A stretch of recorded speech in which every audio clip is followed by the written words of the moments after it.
Buongiorno a tutti, bentornati a Parlando Liberamente, la nostra intervista settimanale con i protagonisti della politica, dell'attualità, del giornalismo. Oggi abbiamo con noi il direttore di Politico Quotidiano ed editorialista della Verità, Alessandro Sallusti, che dovrebbe già essere in collegamento. Ci sei, direttore? Sì, buongiorno. Buongiorno e bentornato su Radio Libertà.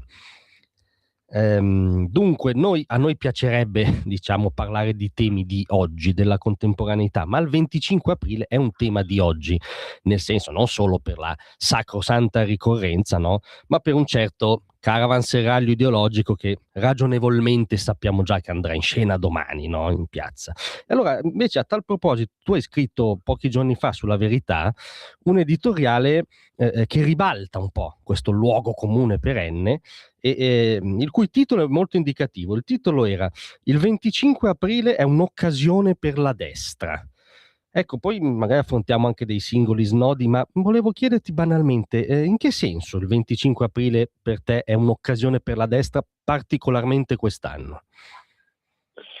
Ma perché andrebbe sfatata la leggenda, perché è una leggenda metropolitana, che il 25 aprile sia una questione della sinistra e solo della sinistra, che è un falso storico, assolutamente un falso storico.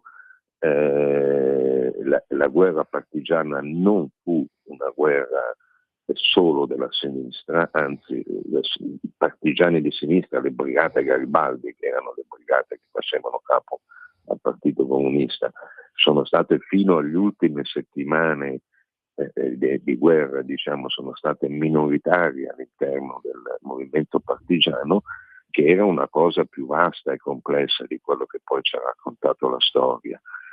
C'erano le brigate, le cosiddette brigate bianche, che facevano capo a quella che poi sarebbe diventata la Democrazia Cristiana, per intenderci. C'erano le brigate che facevano capo agli ideali liberali, c'erano addirittura le brigate che facevano capo, che si ispiravano al re, le brigate monarchiche, e poi c'erano quelle ebree, e poi c'erano, e poi c'erano, e poi c'erano. E quindi, come dire, non è una festa, non è, il 25 aprile non è un patrimonio esclusivo della sinistra. Per motivi storici che io non conosco, perché non c'ero, la sinistra si è appropriata di quella data, e chiunque non la interpreti e non la legga coi suoi occhi, perché non dimentichiamoci che le brigate Garibaldi, le brigate comuniste che combattevano la resistenza, lo fecero per consegnare l'Italia al blocco comunista, a quello che allora era l'Unione Sovietica di Stalin, mentre le altre brigate partigiane combattevano con un progetto d'Italia completamente diverso da quello delle brigate comuniste. Ecco, e quindi sarebbe il caso di ripristinare la storia, di dire il 25 aprile non è una festa comunista, è una festa di un pezzo d'Italia molto più ampio e con visioni diverse da quelle della sinistra.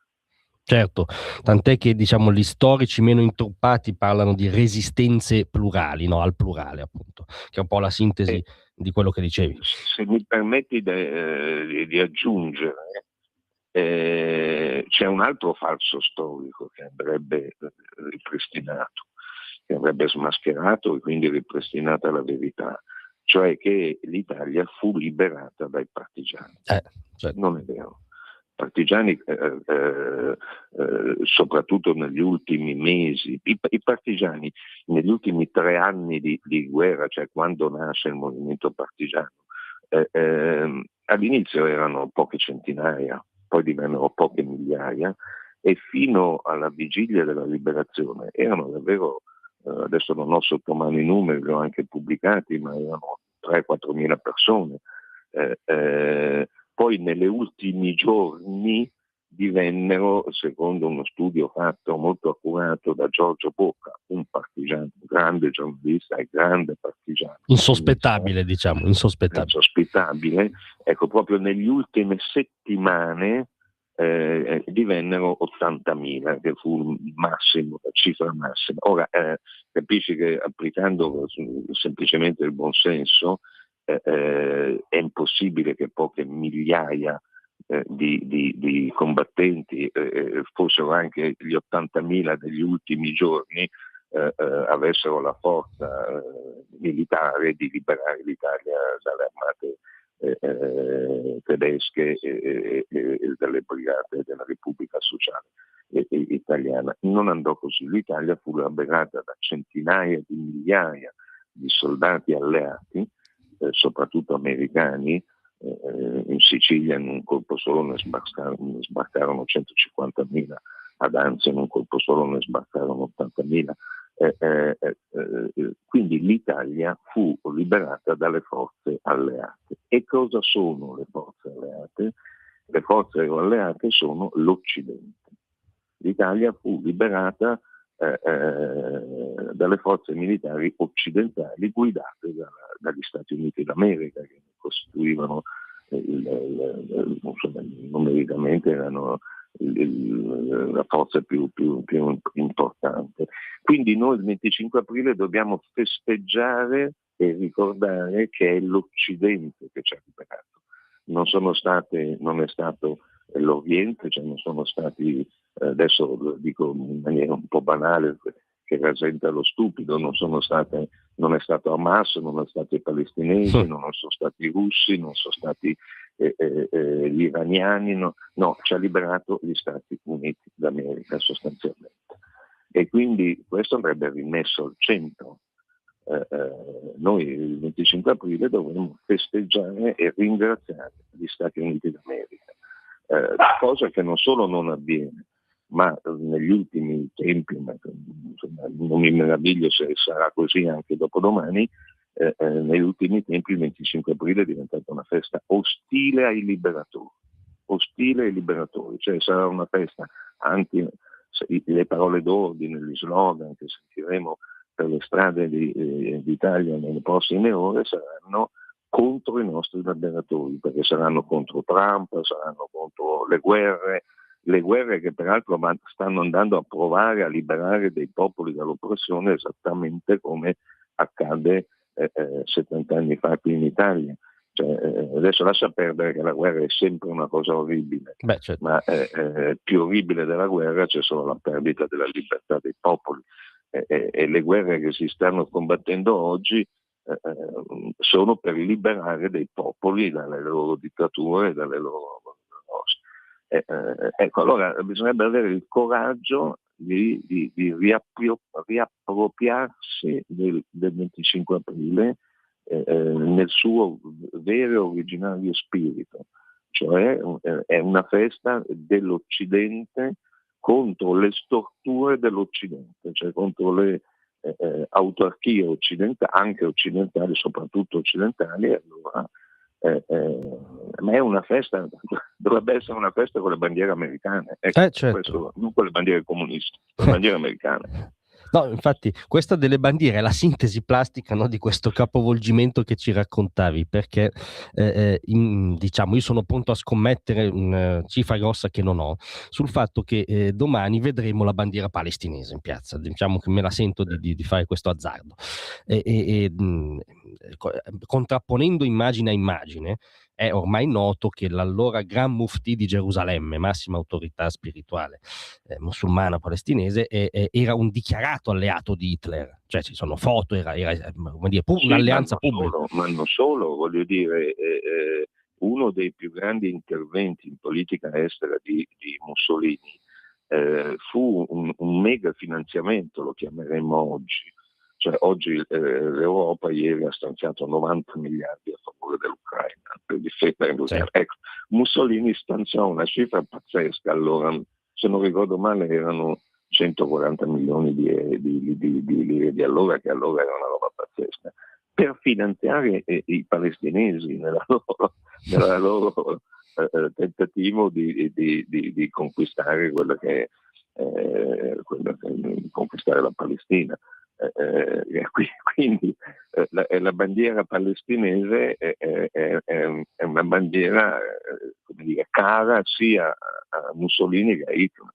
Diciamo che sì, è il cortocircuito definitivo, ma ti volevo chiedere su questo cortocircuito palese che appunto poi assume nelle bandiere vesti dei tuoi grottesche, pesa di più la responsabilità, diciamo, cioè ma a modo loro la bravura della sinistra di aver costruito un'egemonia sulla liberazione, o anche delle responsabilità della cultura liberale, non marxista, che, come dire, non è mai riuscita di fatto a controbilanciare questo tarocco, no?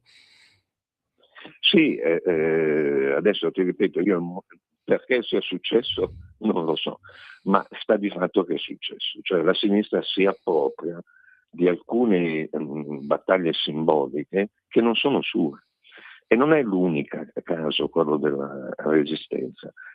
Oggi per un liberale, un conservatore, è quasi impossibile pronunciare la parola femminismo, perché la sinistra se n'è impropriata. Se tu oggi ti dichiari femminista, ti dichiari come uno di sinistra. Io ebbi modo di scambiare quattro chiacchiere a tavola con Angela Merkel, che su questo tema mi illuminò. Venne a Milano di recente, l'anno scorso, un anno e mezzo fa, per presentare la sua autobiografia, che non a caso si chiama Libertà.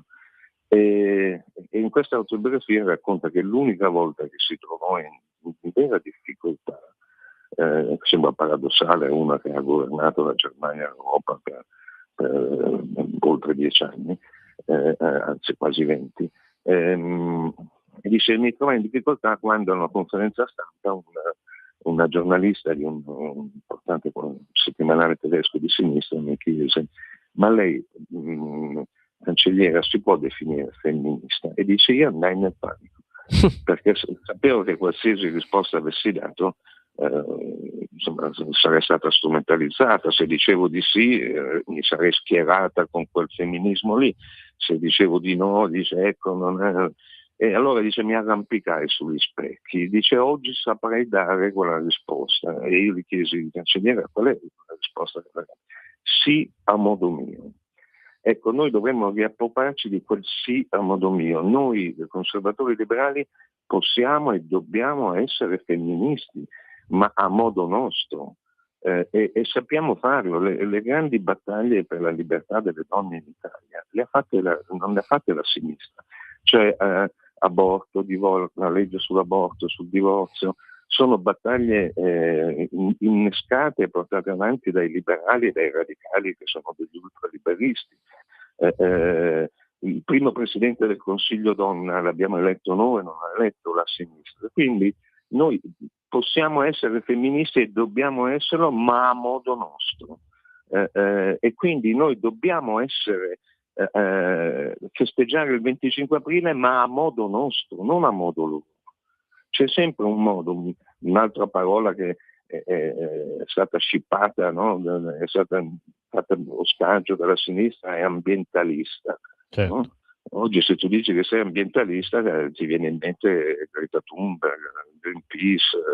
No, c'è un modo conservatore e liberale di essere ambientalista, e ci mancherebbe altro.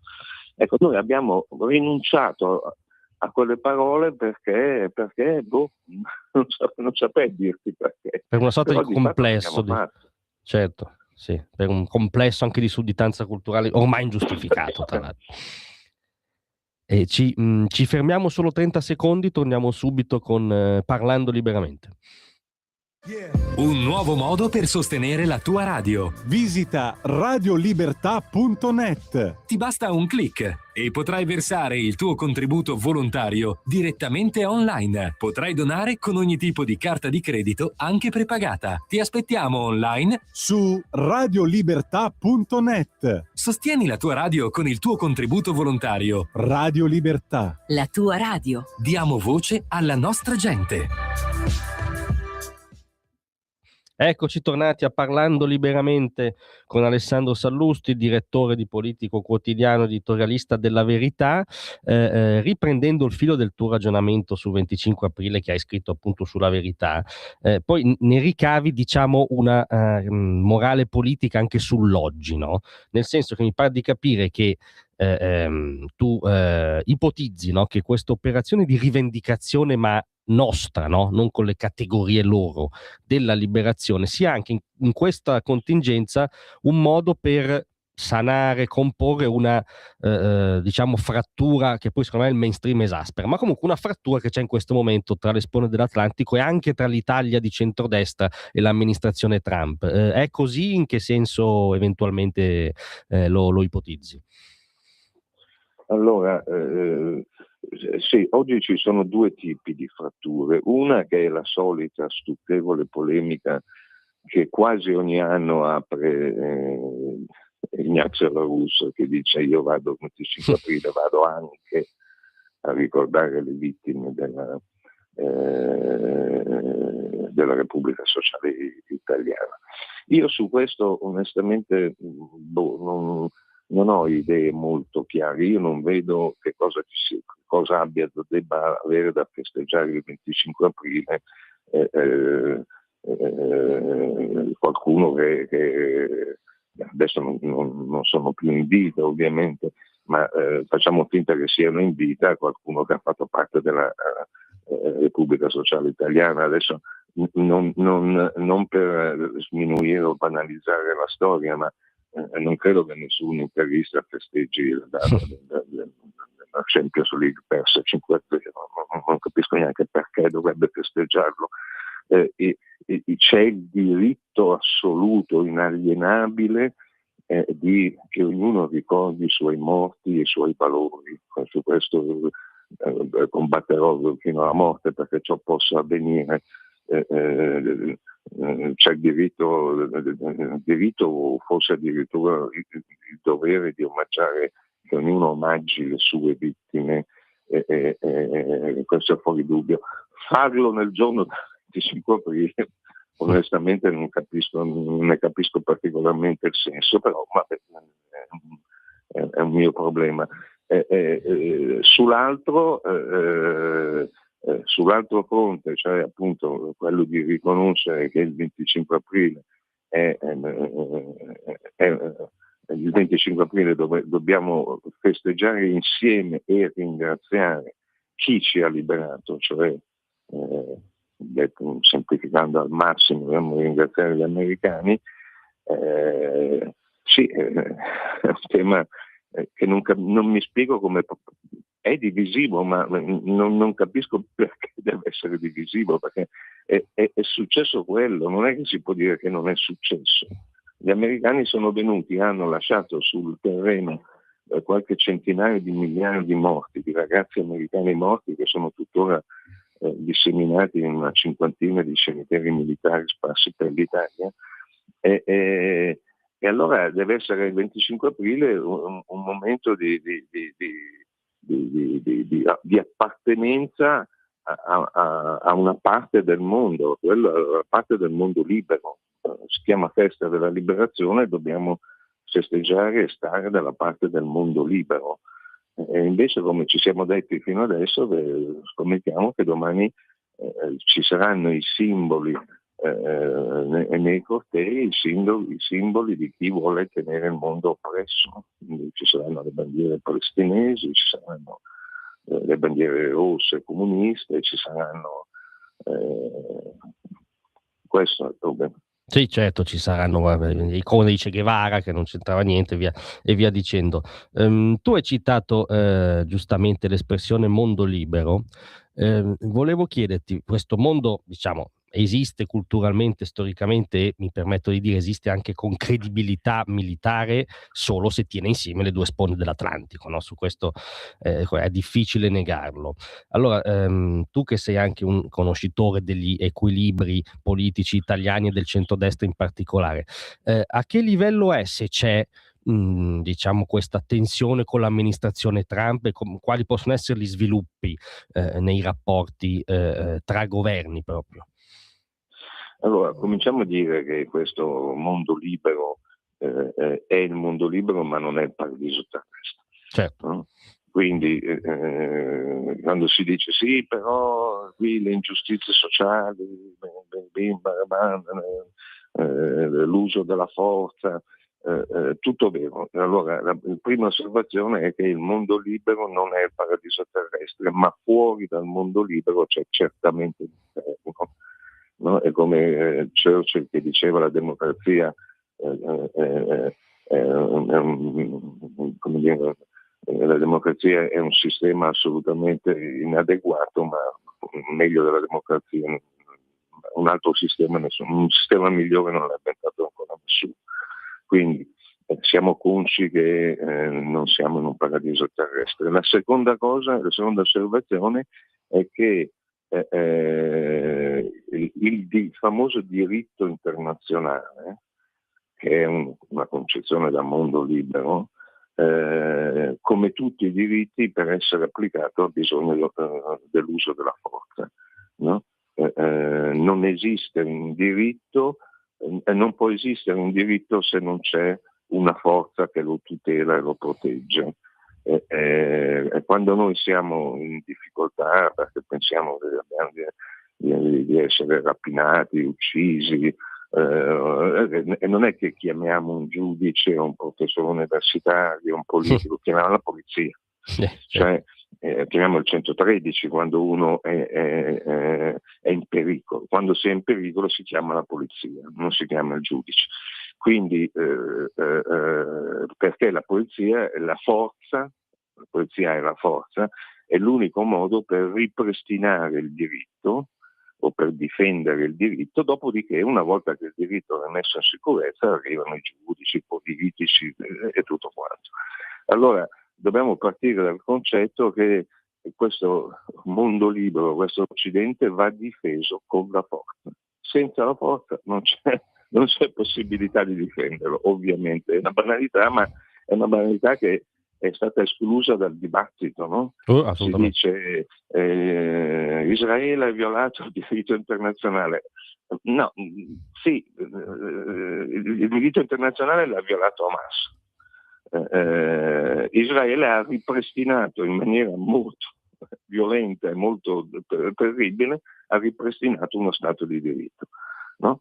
Il diritto internazionale lo violano gli ayatollah, sia nei confronti del loro popolo sia nei confronti delle minacce che fanno ai popoli confinanti, e quindi bisogna ripristinare con la forza il diritto internazionale in quella parte del mondo. L'aver escluso la forza dall'orizzonte è una pericolosissima utopia. Ci vorrebbe, dice sì, ma come dire, così non funziona, così non va bene. Ci vorrebbe un arbitro teorico, e ce l'abbiamo, si chiama ONU. È solo che l'arbitro non fischia mai. Non fischia mai perché non può fischiare, perché al suo interno ha i contendenti con potere di veto, quindi non può fischiare contro la Cina quando lo chiedono gli Stati Uniti e la Russia, non può fischiare contro la Russia quando lo chiedono gli Stati Uniti, non può fischiare contro gli Stati Uniti quando lo chiedono la Russia e la Cina, perché oppongono il diritto di veto. Quindi nel mondo si sta giocando una partita senza arbitro. Tu immagina una partita di calcio dove l'arbitro non fischia mai, diventa un casino, allora bisogna semplicemente scegliere da che parte stare della storia, sapendo che nessuna parte è perfetta, ma che bisogna stare da una parte della storia, e io non ho dubbi da quale parte stare. Siamo dalla parte del mondo libero, il quale mondo libero fa anche delle robe terribili, fa anche delle cose orribili, fa anche delle cose apparentemente ingiuste, però è il nostro mondo. Indubbiamente. E diciamo che tu ci stai anche escludendo che la tensione tra il governo italiano e l'amministrazione Trump deflagri, insomma, questo lo possiamo escludere. No, ma questo è come dire, sì, no, tra Giorgia Meloni e Trump potrebbe anche deflagrare, ma cosa che tendo ad escludere non per la fiducia in Donald Trump, ma perché conosco la pazienza certosina del premier Meloni, che difficilmente cadrà nella trappola di rispondere più di tanto a eventuali provocazioni di Trump. Quello che escludo categoricamente è che Giorgia Meloni possa portare l'Italia fuori dall'orbita americana o fuori dall'orbita occidentale, o metterla nelle condizioni di essere cacciata da queste orbite. Se c'è una persona che consapevolmente e convintamente atlantista, è proprio Giorgia Meloni. Poi, come dire, la storia ti assegna degli interlocutori a volte bizzarri, a volte insomma, Trump è come quell'amico che ti mette nei guai. Tutti noi abbiamo degli amici che ci hanno messo nei guai. Capita, no? Ma non bisogna distinguere, e questo non vuol dire che un conto è il nemico che ti vuole morto, un conto è l'amico che ti mette nei guai. Sono due cose completamente diverse. Quindi Giorgia Meloni ha chiaro chi sono gli amici sono l'America, sono le democrazie occidentali, no? E ha chiaro chi sono i nemici. I nemici sono le autarchie sparse per il mondo, in particolare quelle di sinistra o quelle dei fanatici religiosi. Questo la Meloni ce l'ha chiarissimo, quindi Donald Trump potrebbe anche insultare Giorgia Meloni da mattina a sera, che secondo me non succede assolutamente nulla dal punto di vista della collocazione geopolitica dell'Italia. Chiaro. A proposito di insulti anche a Giorgia Meloni, oggi invece hai scritto un altro editoriale sulla Verità, dove in effetti stani un'ipocrisia troppo manifesta, no? Perché in questi giorni c'è stato tutto un giustissimo stracciarsi di vesti per le frasi, neanche le frasi deliri offensivi di Soloviev, uno dei maggiori propagandisti mediatici del Cremlino, contro la nostra premier. Però tu oggi scrivi: guardate che non ha fatto niente di diverso da molti intellettuali o sindacalisti o politici progressisti italiani. Siamo tutti inorriditi. Abbiamo convocato l'ambasciatore russo, grande, tutti a dire non è possibile perché sto solo ha dato della puttana letteralmente a Giorgia Meloni. Dice questo non si può dare della puttana a Giorgia Meloni. Ma 6 mesi fa Maurizio Landini, segretario della CGIL, in diretta TV ha detto che Meloni è una puttana. Eppure nessuno, se non nel nostro piccolo, noi, nessuno ha convocato Maurizio Landini o Floris, perché era da Floris, o l'editore della Sette che era Cairo, per dirgli: scusi, guardi che in questo paese non si può giustamente dare della puttana al primo ministro. No, siccome se lo dice Landini, vabbè dai, Meloni non fa la vittima, che sia una battuta. Se lo dice il povero Solomo, che è certamente un propagandista apprezzolato, apriti cielo. Ma io oggi ho messo in fila una serie di insulti fatti Saviano, poi non mi ricordo neanche più perché sono Scanfora e altri, a Giorgia Meloni da inorridire. Ma quando Giorgia Meloni timidamente ha detto attenzione ti querelo, apriti cielo, ancora un po' i giornali si mettono in shock, non si può querelare, ma mi ha dato della puttana, mi ha dato vabbè, pazienza, non si può querelare, la libertà di stampa, la libertà di opinione. Io non vedo cosa c'entra la libertà di opinione col dare della puttana al primo ministro, ma capisci che è un'ipocrisia pazzesca. Sì, francamente fuori controllo, anche perché la definizione, diciamo, era quella. Solo aveva solo bypassato la definizione eufemistica di cortigiana, è stato solo più diretto, diciamo. Più sincero, più sincero. Sì. Anzi, forse solo è stato più sincero, no? Ecco. diretto. Negli insulti che metti in fila ci sono, vabbè, il bastarda di Saviano, e poi tu citi anche in effetti questo recente caso di cronaca per cui Saviano diede in modo anche reiterato del ministro della malavita Matteo Salvini, governo giallo-verde, politica dei porti chiusi che Saviano non apprezzava, Salvini insomma, si è un attimo risentito di essere accostato alla malavita, causa in tribunale, Saviano completamente assolto, però così, come dirti, si sdogana un livello cioè vale tutto a questo punto.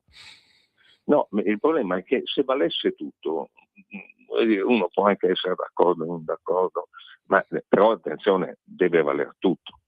Perché io sono non certo, stracerto, ma sono stracerto perché è successo, non perché mi immagino che possa succedere, che se io do donna di malaffare o segretaria della malavita alla Schlein, io vengo condannato. E certo, 100% che è successo, cioè, non che è successo che abbia dato il ministro della malavita, ma sai, io da liberale, cioè in realtà io credo che la libertà di stampa e di pensiero non debba prevedere la libertà di insulto. Certo. Quindi in punta di Saviano andava condannato, perché non si può dire a un ministro se il ministro della malavita, perché è un insulto pesante, specifico, no? Non è generico, è specifico. Sei un malavitoso. Secondo me non fa parte della libertà di pensiero, però voglio estendere il concetto di libertà di pensiero all'infinito, che secondo me è sbagliato, ma proviamo a fare questo ragionamento. Va bene, c'è anche la libertà di dare del delinquente a un ministro o della prostituta a un primo ministro, però allora è una libertà che deve valere per tutti, non può valere solo per Saviano, perché questo è quello che accade in questo paese. C'è una parte di intellettuali, insomma, non so neanche come chiamare, che hanno la libertà, per i quali la libertà di insulto rientra nella libertà più ampia di manifestare il proprio pensiero, e ci sono invece persone a cui questa libertà non è concessa. Per cui ti faccio un caso personale. Anni fa Travaglio scrisse sul suo giornale che Sallusti è servo di Berlusconi e cameriere della Santanchè. Questo scrisse. E io il giorno dopo scrissi, raccontando il fatto, mi spiace che Travaglio sia uno stupido. Ok? Lui per quello stupido mi ha querelato e ha vinto.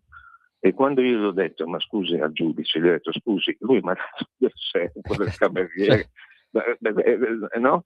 E dice sì, però lei non può dare dello stupido, cioè Travaglio può dare del cameriere a me, io non posso dire che dare del cameriere a me è una roba stupida, e questo rende ancora più insopportabile il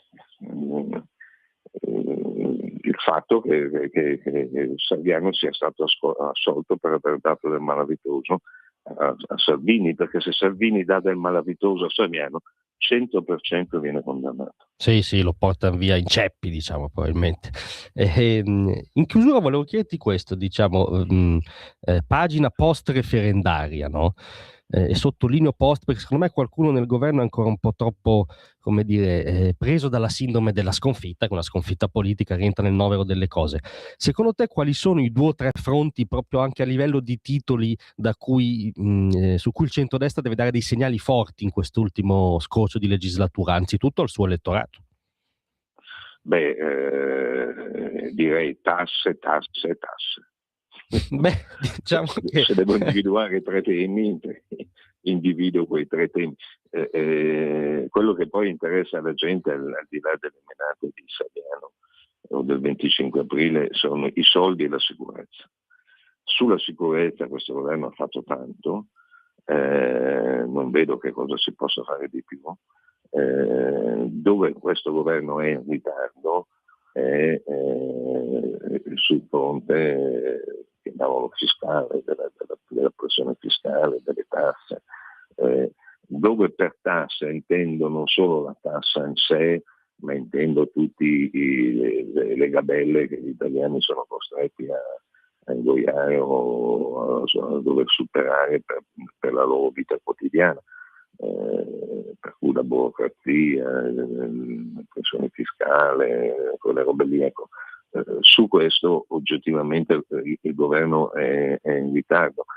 Il governo te lo spiega, sono in ritardo perché ho preferito prima sanare i conti e poi aprire la borsa, perché altrimenti all'inverso non si può funzionare elettoralmente, ma poi il paese va di in giù. E quindi va bene, siamo contenti, i risultati ci sono, che hai prima risanato il paese, ma adesso è il momento di aprire anche un po' la borsa, perché sennò la gente non ti capisce più. Non c'è dubbio, probabilmente uno dei 2 o 3 motivi per cui esiste il centrodestra in Italia dal 94 è proprio la questione fiscale, no? Quindi insomma, a maggior ragione. Sì, perché il governo è riuscito a risanare il paese, e di questi giorni la polemica che non siamo riusciti a uscire dalla procedura di infrazione che prevede uno sbarramento al 3% tra il deficit e il PIL. Noi abbiamo fatto 3,07 per la verità, arrotondato a 3,1, e per quel maledetto 0,1 rimaniamo rispetto all'Europa in procedura di infrazione, il che ci impedisce di allentare i cordoni della borsa.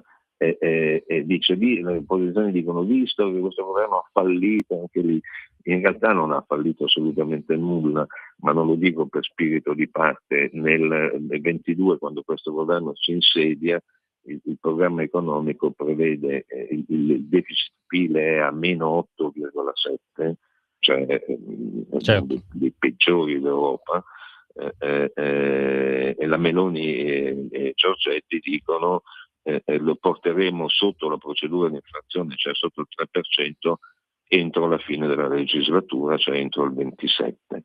Poi cosa succede? Succede che le cose vanno talmente benino, non dico bene ma benino, che l'anno scorso qualcuno si lascia andare la previsione, forse ce la facciamo un anno prima rispetto alla promessa di scendere sotto il 3%, cioè di farlo quest'anno. Ecco, non ci siamo riusciti per lo 0,1 pur ottenendo il miglior risultato tra i paesi europei. La Spagna, sì, anche la Spagna, ma la Germania è molto peggio, la Francia molto peggio. E quindi tutti a dire un fallimento. In realtà è un clamoroso successo, peccato che non si è riusciti non a farlo nei tempi, ad anticipare i tempi previsti, che è ben diverso. Ecco, però adesso è il momento di dare un segnale anche alla gente che quei piccoli sacrifici che ci sono stati chiesti in questi 4 anni, come tutti gli investimenti, devono avere un ritorno, perché se tu continui a investire non hai mai un ritorno, poi alla fine dici vabbè, ma a me chi me lo fa fare, scusa.